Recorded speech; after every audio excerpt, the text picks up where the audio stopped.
Hey YouTube, it's Tyler the Antenna Man giving you guys a heads up that Locast is being sued by NBC, ABC, CBS, and Fox. For those of you that don't know what Locast is, it's a non-profit organization that rebroadcasts local TV stations in 13 markets. So if you live in one of the 13 markets where Locast operates at, you would be able to view any of your local TV stations on a smartphone, laptop, or set-top device like Roku, because Locast operates in the principle to bring local TV channels to people that can't get good reception with antennas. Now, although Locast is free to watch your locals in various markets like New York, Philadelphia, Boston, Baltimore, and DC, they do run ads every 15 minutes if you don't subscribe to the $5 monthly donation.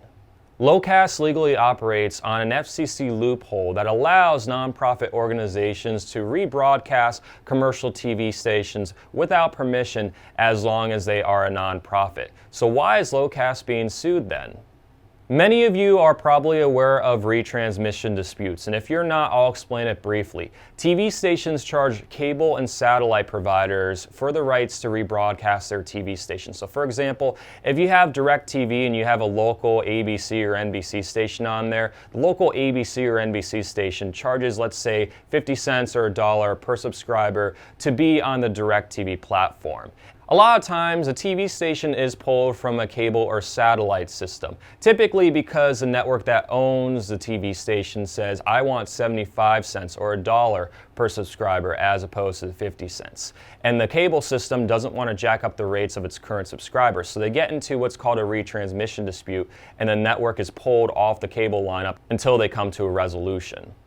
DirecTV took note of Locast in these 13 markets and decided to put the Locast app on all of their set-top box in those markets. In the event that there is a retransmission dispute with one of the local channels, the subscribers would still have access to their local channels. And as a result, DirecTV donated $500,000 to Locast.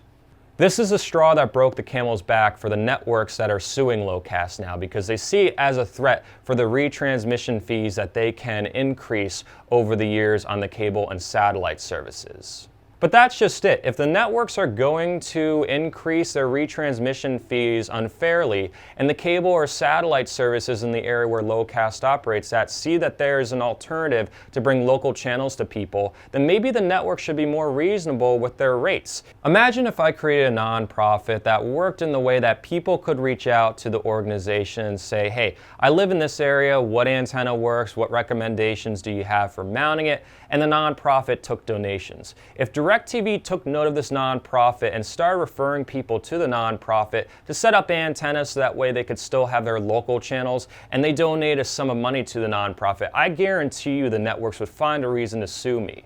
So how does the future look for Locast? It depends on how the courts see the nonprofit.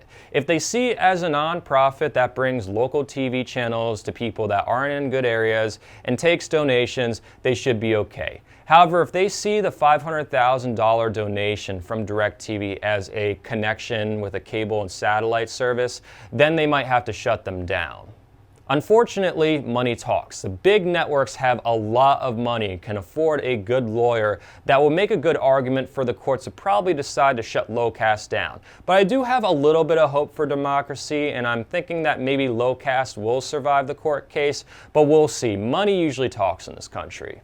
That is why I have not set up Locast as a service when I set up antennas. If I can't get the signal at a person's house, I cannot back Locast, because I understand that the big networks have a lot of money. If they see any threat to the profit that they make, they are going to shut down whatever gets in their way. And Locast is a prime example of this. So if you rely on Locast in the area, just take it with a grain of salt that it might not be around too much longer. I'll keep updates on what's going on with the lawsuit, but as I said, there's a good chance that they probably will be shut down because the networks have so much money, can afford good lawyers. In the meantime, subscribe to my channel for more cord cutting and antenna related information. Have an awesome day.